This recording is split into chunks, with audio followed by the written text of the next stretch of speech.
The Lakers say that they're not out for revenge. Kawhi Leonard is questionable, but there's no doubt he had a big needle jammed into his knee, and there are 4 tumbleweeds blowing across the field where UCLA's defensive line used to be. Good morning. I'm James. This is your daily dose of sports and snark for the greatest sports city in the world, Los Angeles. This is the faithful Angelenos morning report. So it is April 19th, 2024. Welcome to the Sanctum Sanctorum of LA Sports. And by the time you see this clip, by the way, I'm going to be on a plane heading to work. But in the meantime, let's keep our spirits up and talk some LA sports. If you like being in the know about LA, click the like button. Click the subscribe button. There's a notification bell. Hit that. It'll let you know when we drop new content. Sharing is caring. Let people know we exist. And comment. And yes, I realize I look like a substitute teacher for junior high. You need not say it. Before we go through the news and notes, a look at the scoreboard. Kings 5, Chicago 4 in overtime.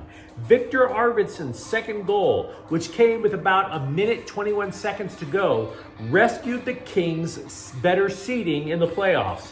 Anaheim upset Vegas 4-1 earlier, which meant all the Kings had to do to clinch a higher seed was to at least get a tie. Then LA surrendered a 2-goal lead in the third period, gave up 3. Now with Arvidsson's goal, LA now, or I should say, without Arvidsson's goal, LA would have faced top-seeded Dallas. Instead, they're going to face Edmonton for a third consecutive year. Granted, not much of an improvement. Adrian Kempe scored the game winner in overtime. Meanwhile, today, the Mets are in town to play the Dodgers at 7. Yoshinobu Yamamoto is 1-1 with a 4.50 ERA, and he will face off against Sean Manaea, 1-1 with a 4.30 ERA. And what do you say we get to the news? The Lakers are continuing to act as if their first-round matchup with Denver is not about how they got swept by the Nuggets last year. Payback? No, not at all. What? Because the coach wouldn't stop trash talking the Lakers after the fact? Personal? Nah, not at all. Well, after we could take a joke for months. Now, LeBron James was leading this little brigade. Quote, "It shouldn't be personal at all. I think you allow yourself to get away from the game plan when you make it too personal. We have a game plan. You go out there and execute it, and you live with the results. I just stay even-keeled. I've been in the postseason way too long in my career to know that you don't get too high off of game one or get too over whoever the matchup is. You just stay even-keeled," unquote. I agree with him about being in a lot of playoff games. I agree with the importance of keeping your cool. I don't believe for a second that the Lakers don't want to stick it to Denver. Stop. Just stop. We know they want to stick it to Denver. Oh, we don't want to stick it to Denver? I believe that about as much as I believe it when Kobe Bryant said that beating the Celtics was no big deal. And then at the end of the finals, he's like, yeah, I was lying. That's what I believe. Meanwhile, the Clippers intend to list Kawhi Leonard as questionable for Game 1 against Dallas on Sunday. Translation, he's playing. Okay? I love how they say questionable. When they say questionable, the question really is, who do you think you're trying to kid? There are reports, though, that Leonard had an injection in his knee to reduce the swelling. And I tell you something, I think of myself as a moderately brave guy, but the moment I see a doctor point that javelin at my knee, I'm either going to start puking or better yet, passing out. I haven't decided which would happen if I had to go through that. Leonard has missed the last 8 regular season Clipper games, and the Clippers were 4-4 without him. I like Deshaun Foster. He's been doing wonders in terms of public relations. You know, he's been mending fences with Bruins fans after the "get off my lawn" era with Chip Kelly. And that's important. It is. But we all have a weakness, and Foster has one as well.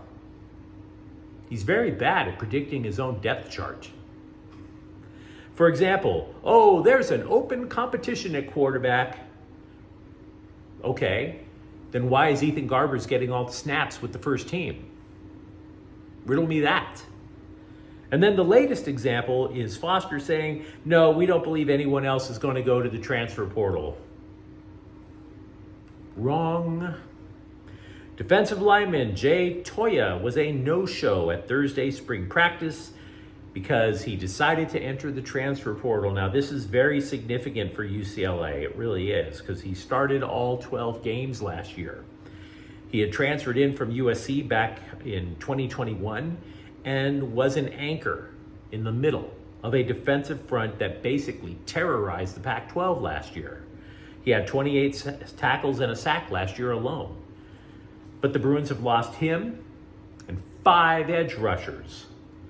Right now, if you look at the Bruins' defensive front, you can pretty much see Will Smith standing in a vacant house in the series finale of The Fresh Prince of Bel-Air. Who is there, guys? Who's there? There was a skit. Do you remember Chappelle's Show? I do. I love that show. There was a skit on Chappelle's Show back in the day called When Keeping It Real Goes Too Far. And I say that because part of me wants to credit Chargers general manager Joe Ortiz for his honesty about potentially trading out of the number 5 pick. I want to, but I can't, because you take those points away for keeping it a little too real. He said he was not interested in a fair trade. This is the quote. The whole, it's a fair trade, it's a wash. I don't think that's a trade we'd be interested in, unquote. So in other words, you're telling any potential trade partner that you're looking to rip them off. How's that going to go down on draft day, right? Now, obviously, teams have inquired about the number 5 pick, and I understand why Ortiz would believe he doesn't see trading a pick in a win-win scenario. Obviously, he wants the Chargers to do better. And at number 5, it's been argued that a team that's lacking a franchise quarterback might be looking at the Chargers pick. You know, for example, the top 3 teams in the NFL draft, all of them have quarterback issues. Chicago, Washington, New England. Caleb Williams is not dropping to number 5. Let's get that part out of the way. But say J.J. McCarthy of Michigan slips. Say North Carolina's Drake May slips a slot or 2. Well, then comes team number 4, Arizona. And the question then becomes, do they want to keep Kyler Murray? Maybe they do, maybe they don't.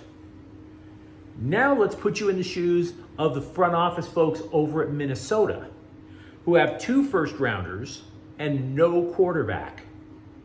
It was Kirk Cousins, he's gonzo. So you can imagine them being very desirous of making a trade. But if they do, that quarterback pick better hit, or every sports pundit is going to drag the Vikings front office over, say, getting fleeced by the Bolts. We're looking to rip you off, right? We're looking for an unfair trade advantage. Wouldn't it be easier and less of a PR nightmare risk to negotiate with the Cardinals instead? Just saying. Just saying, I don't think I would confess to wanting an unfair trade advantage. By the way, we mentioned UCLA football earlier. USC held its final spring football practice Thursday. We'll have more on the state of the Trojans as the days go by.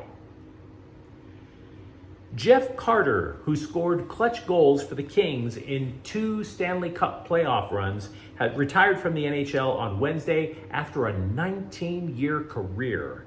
Carter would lead that 70s line in LA with Tyler Toffoli and Tanner Pearson that was named, that had that name because the 3 of them all wore sweaters with their numbers in the 70s.